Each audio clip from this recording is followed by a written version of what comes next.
thing they know is the military model. Some of them still, it's the only thing they know. They don't. Why would I want your opinion? So, anyway, when we understand things, it's easier to deal with them. So, okay. Franchising is a business strategy, right? So, if you buy a franchise, if that's your mentality, okay, if you bought a franchise, the initial fee is what bought it. Right? Okay. So what did it buy? What did it buy? Adding features and whatever. Everything you got trained to use. In your mind, whatever I got trained on is what I bought. Because you trained me on how to use what I bought. Brand operating system. Okay. Now the royalty, if I bought it, the only thing left it could possibly be for is ongoing support. Right? Right. Right? That's coming when we change our beliefs. Hold on a minute, because you've been through this. Hold on. Okay. You're right, though. You're right. Okay. What about the territory? What about it?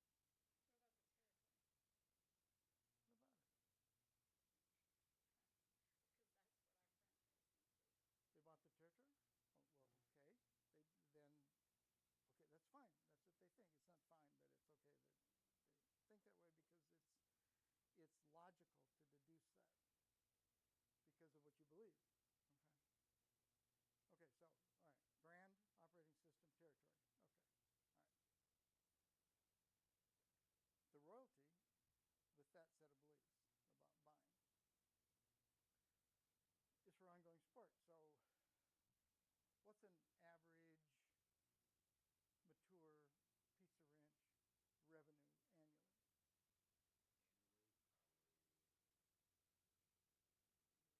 Right? 4% of $1.5 million. 60,000. How many times do you see that franchisee who does $1.5 million? Well, I see them from a different role, but they would see them probably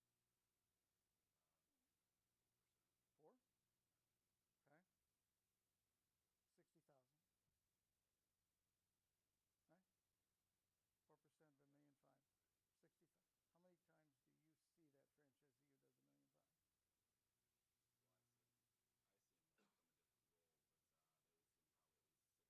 The field consultant? Yeah, the field And then consultant.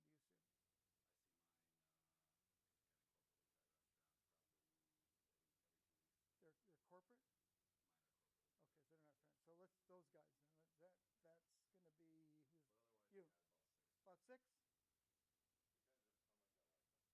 Good, of course. All right. Or 4. All right, let's say 6.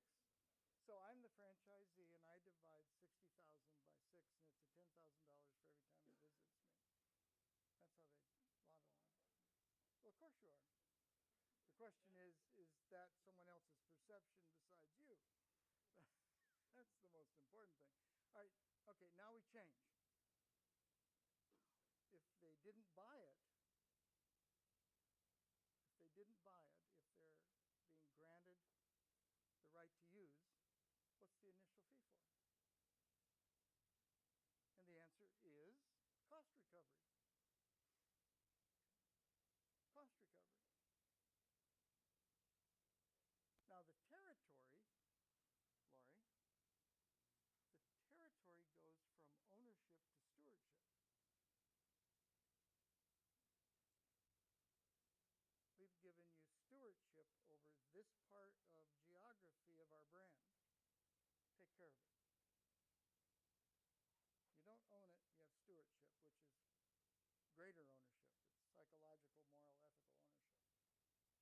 Now, the royalty is our share of the customer's money because you used our intellectual property to generate revenue. We gave you permission to use it. You used it. Revenue was the result. You get some, we get some. Now, other people get some too. Maybe the state gets a sales tax. That's not your money either. That's their share of the customer's money. Maybe withholding.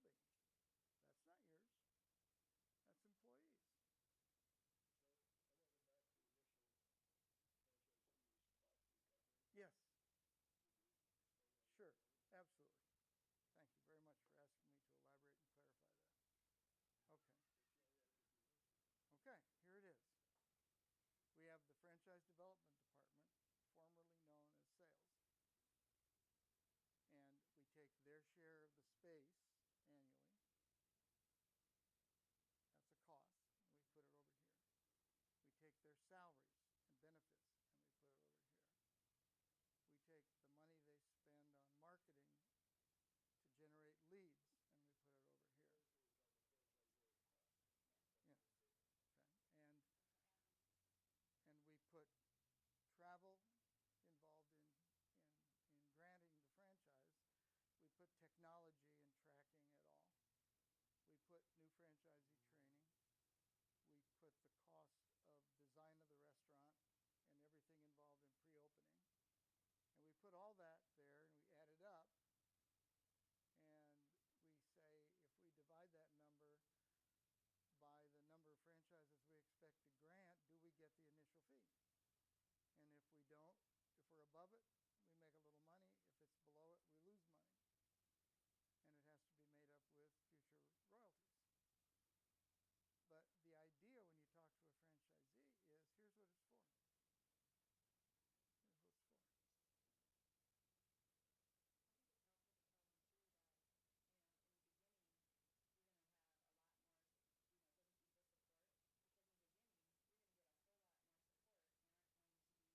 too that, in the beginning,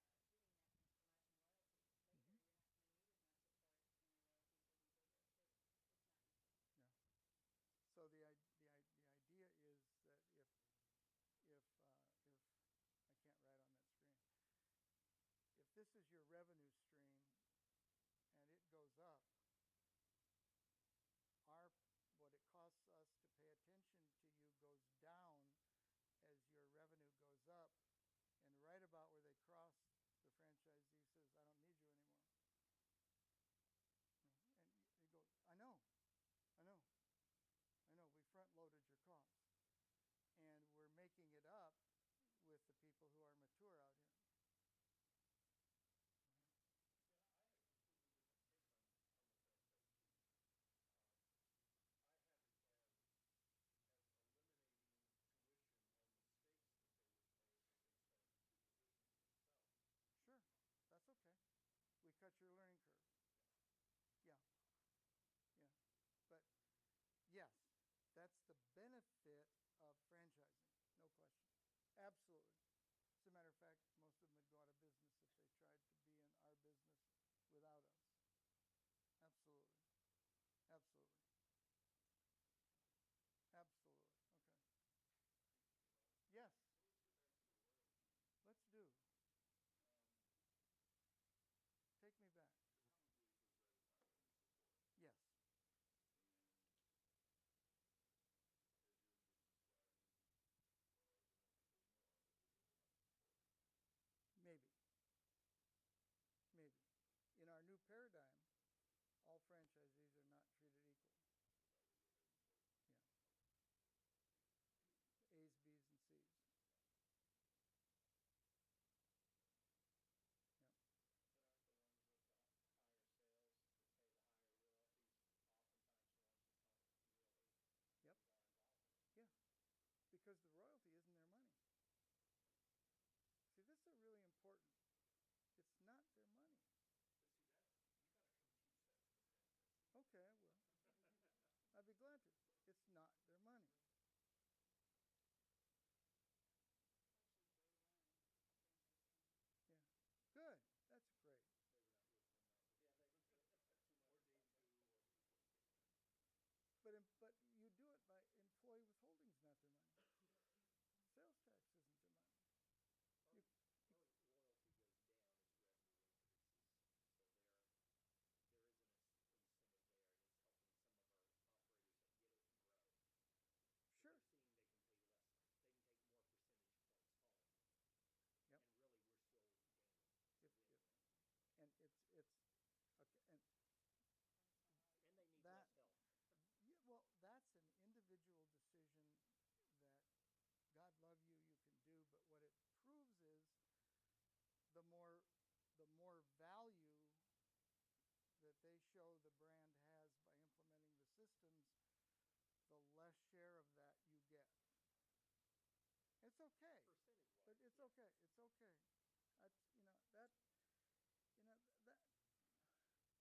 It's okay. That's that you know that that's like saying, which is okay. We made more money, and everybody's going to get a salary increase, but I'm not taking one. That's okay. I can do that. That's fine. That's okay. But that's what it's like, and that's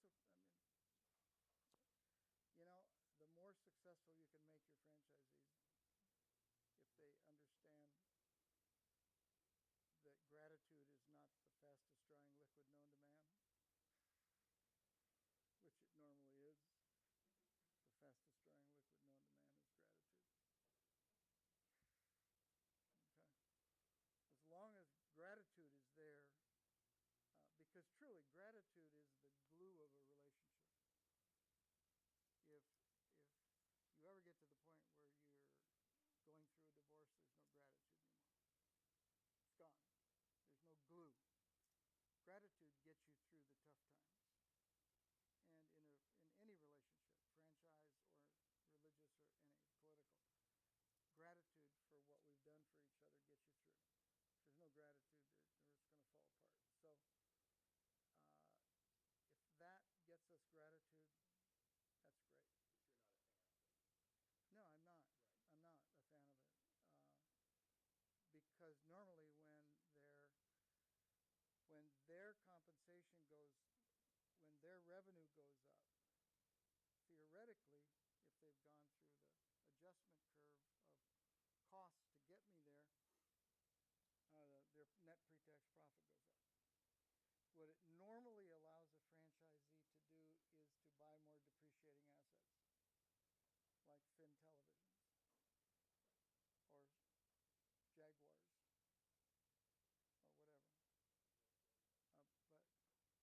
with the franchise development team? Is that why they would? Well, It's really an incentive to the franchisee because and this decision was made long before I got there, but we had several franchisees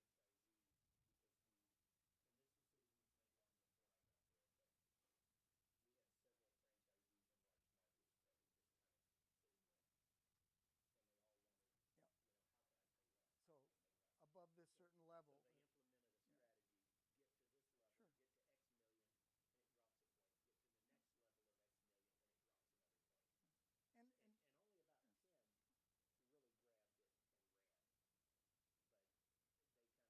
in other areas, I think, of doing that. no, honestly, I'm not necessarily not a fan of that. I could be a fan of it. It's fine. But then, Michael, back to personal, your personal, what was it, your term? Your personal drives your business. Personal goals drive business goals. So what's a personal goal? Absolutely. So how does that drive me? Emotionally involved. Well, here's where I would go with that. We get market share, you get more money. If your sales go up, it means market share. Market share is related to the brand. That's why I'd do it. If it was going to motivate, I'd want market share, not. That's my motivation.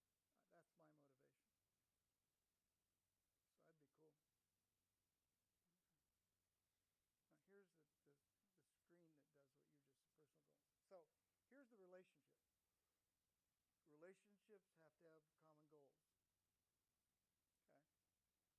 Just because we have a common goal doesn't mean we can't have individual goals.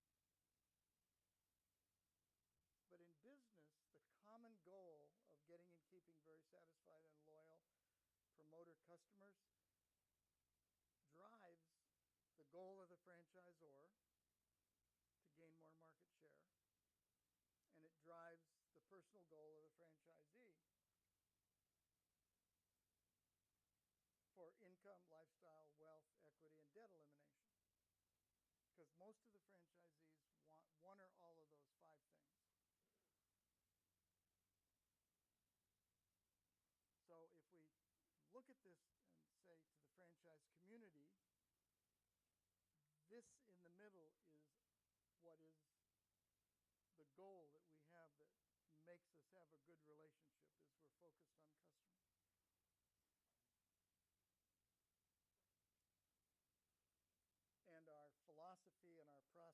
processes and our behaviors and our technology is geared around getting and keeping very satisfied and loyal promoter customers. And you're our strategic partners. We are strategic partners.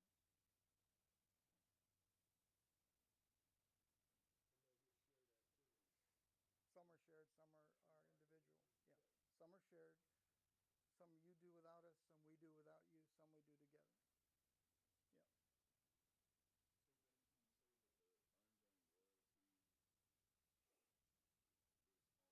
So then, can you say that the ongoing loyalty is also to maintain that relationship? Sure, absolutely. Absolutely. It would, and on the same token, their net pre-tax profit is part of it goes to maintain the relationship. So they spend some of it to go to conventions. Yeah. So their profit is like our royalty. It's their net gross that they can decide what to do with. But even though in their budget they have convention expenses.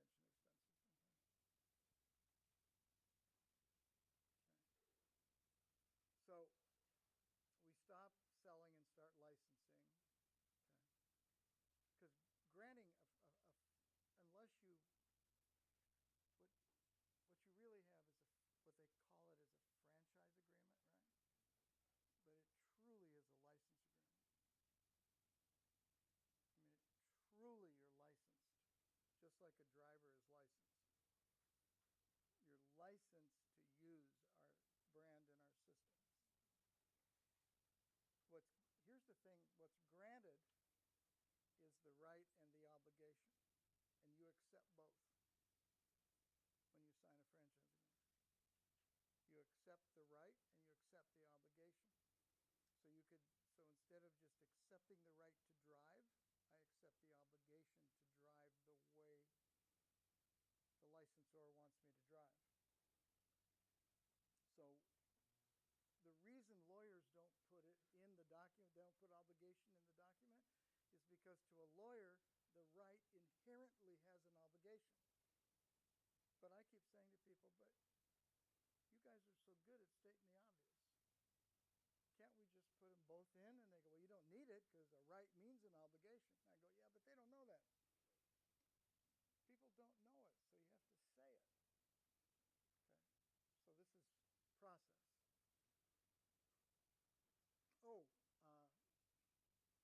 We're going to have lunch at 12, which you already paid for, and you're going to pay for Andy and mine, and we appreciate that. Well, he needs a tip. Yeah, use your money though. It's your money. I don't have any money. Does anybody need travel or transportation to airport or anything tonight? With the taxi or rental service, or does everybody have their own car? I'm expecting to just go. Not nearly as big as tomorrow. We need Tomorrow we do. tomorrow. Okay. Get the ones that come here and do it. And what time and where you want to go? One of the fun things you can do with a franchisee who's not following the system is say, could you show me the franchise disagreement you signed? Disagreement? It's my impression that you signed a franchise agreement, but it looks like you signed a disagreement. Can I use that for lunch?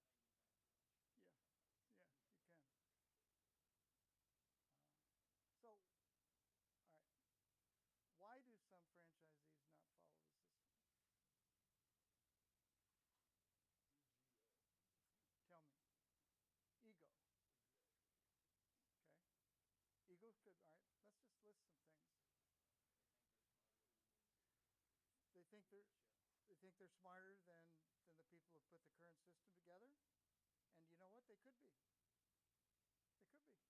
Let's give them that. They could be smarter. Okay. Because they've always done it that way. They've always done it that way. They're a conversion. Yep. This is the way I do a turkey.